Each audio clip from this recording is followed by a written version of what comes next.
Okay, today we will continue talking about span. And in the last video, we talked about the span of vectors in R2, and we saw that whenever you have a collection of vectors in R2, there's really a simple description of all the possible spans of those vectors. They could either be the origin, if all the vectors were the zero vector, or it could be a line, if all the vectors happen to lie on the same line, or it's all of R2. And in this video, we're going to talk about vectors in R3. Now you can probably guess, based on what's going on in R2 and from your intuition, what the possible spans are. But let's look at an example. So here's R3. These are vectors with 3 components. Okay, so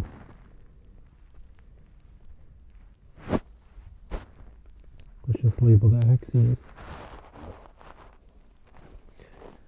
Well, let's look at an example.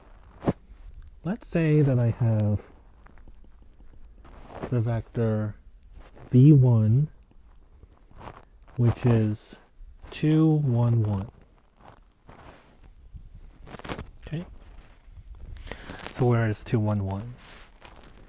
Maybe, so 2 units here along x, and then 1 unit along y, and then 1 unit along z, right? So maybe here.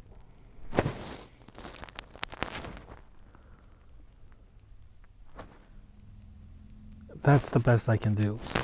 Now so that's v1. And, well, what's the span of v1, first of all? The span of v1 is all the vectors that lie on the line that go through v1. So just imagine that's really faint.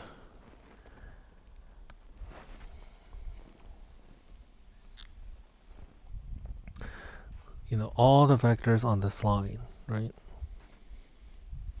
All scalar multiples of v1, that's the span of v1. Alright, now let's say that I have v2, the vector v2, which is 1, 2, 3.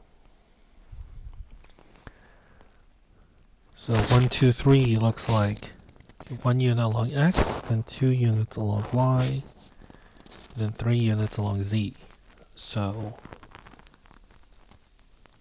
it'd be like here.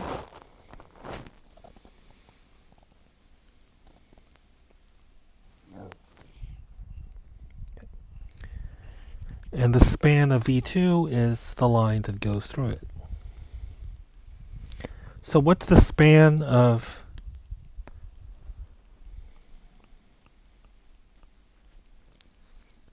v1 and v2? What word would we use to describe the span of these two vectors? Well, it's a plane. It's the plane that contains both vectors v1 and v2.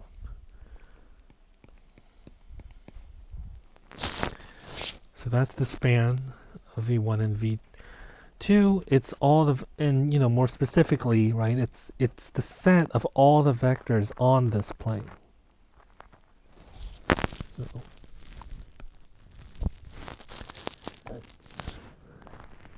remember, it's all linear combinations of v1 and v2. It's the plane is the plane that contains v1 and v2. And remember, all these vectors are with respect to the origin, right? So they're all starting from the origin. In particular, it's not what you might have been taught in previous classes. So a lot of students have encountered vectors in physics. One thing I probably should have mentioned is that in physics classes, you're kind of told that it doesn't really matter where you start the vector, because all that matters, they're considered equal if they have the same magnitude and the same direction. But that makes things really confusing in this class if you're trying to work with equations, and the arrows. I mean, you have to start the vectors off somewhere. And so we start them from the origin, right? So, for example, the span of any set of vectors is going to contain the origin. Okay, so back to this example. So the span of these two vectors is the plane that contains v1 and v2, right? And so it's not going to be all of our three. And from your intuition, right, you kind of say, well, you do need three vectors to span R3. If you take a vector that's, well, let's think about that. So let's say that you have a vector v3. Right? So if v3, let's say it's on the plane. If v3 lies on the span of v1 and v2, in other words, let's say you make your v3 still on this green plane.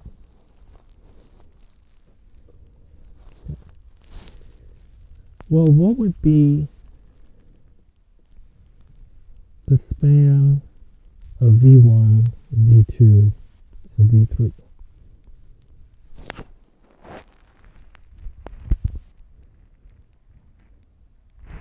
It would still be that plane, right? It would still be the span of v1 and v2.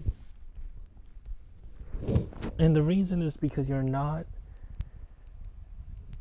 throwing in more vectors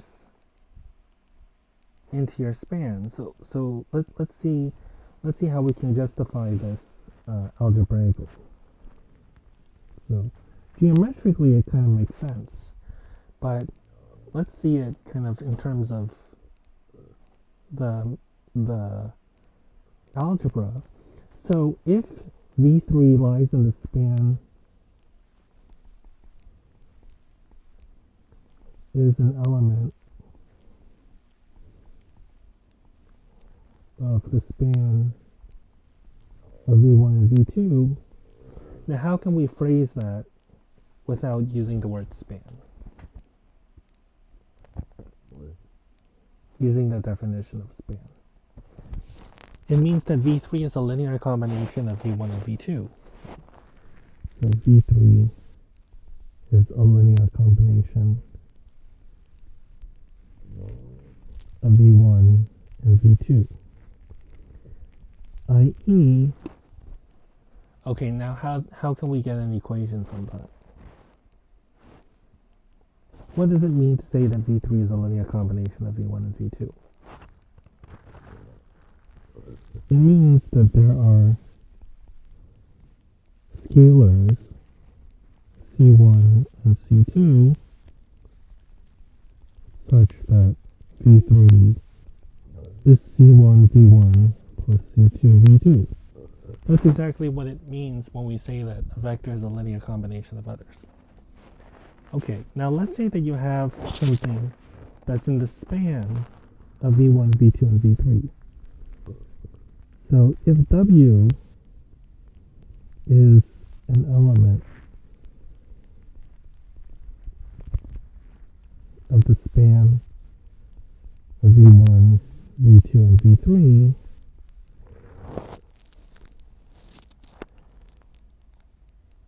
well, again, that just means that it's a linear combination of v1, v2, and v3. So, say,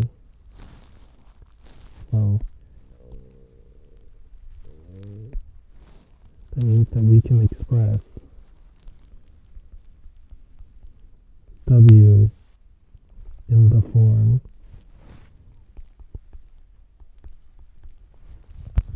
I don't want to use C1 and C2 because I already used those. So say D1 V1 plus D2 V2 plus D3 V3. Right? Let's say W is a linear combination of V1, V2, and V3. Now, can you see how we can express W as a linear combination of V1 and V2?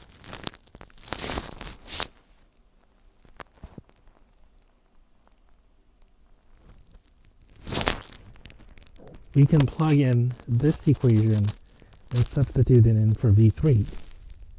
So if you do that, you get d1v1 plus d2v2 plus d3 c1v1 plus c2v2.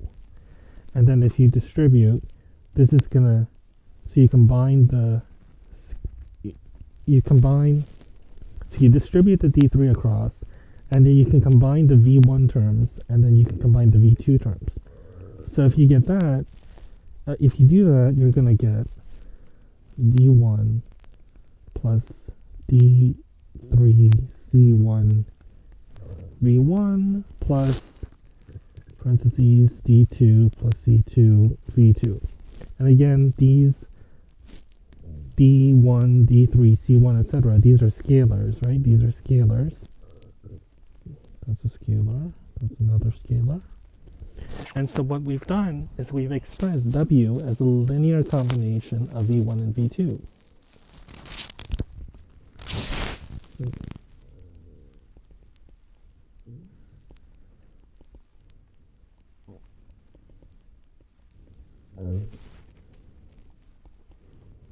So since W is a linear combination of V1 and V2, W is an element of the span of V1 and V2. In other words, what we just showed is that if you have these two vectors, V1 and V2, right, and you pick a vector V3 that's already in the span of V1 and V2, then whenever you have something in the span of V1, V2, and V3, that has to be on the plane spanned by V1 and V2. In other words, you don't get anything outside the plane. Right?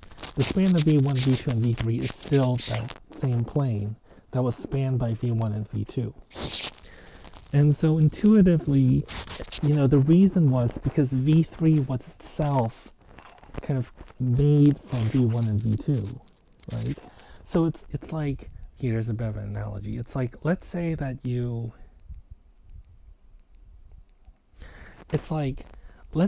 have these two drinks, like you have, I don't know, some soda and then some juice or something, right? You have a certain amount of soda and a certain amount of juice. And then you make your own drink by mixing a certain amount of the soda and a certain amount of the juice. So now you have this third drink. And then you think, okay, what are all the different drinks I can make from those three drinks? If you take a certain amount of soda and a certain amount of juice and then a certain amount of your mixture, and you create this thing, right? That would be like a linear combination of V1, V2, and V3. Well, you could have made that from mixing just plain soda and plain juice. That would be like taking a linear combination of V1 and V2. And the reason you can do that is because your new drink, that's like V3, was itself made from soda and juice, which is like V3 is a linear combination of V1 and V2. Okay, that's kind of a dumb analogy, but it does sort of explain the gist of why it's not really surprising that you don't get any new vectors in the space. Okay. But what happens if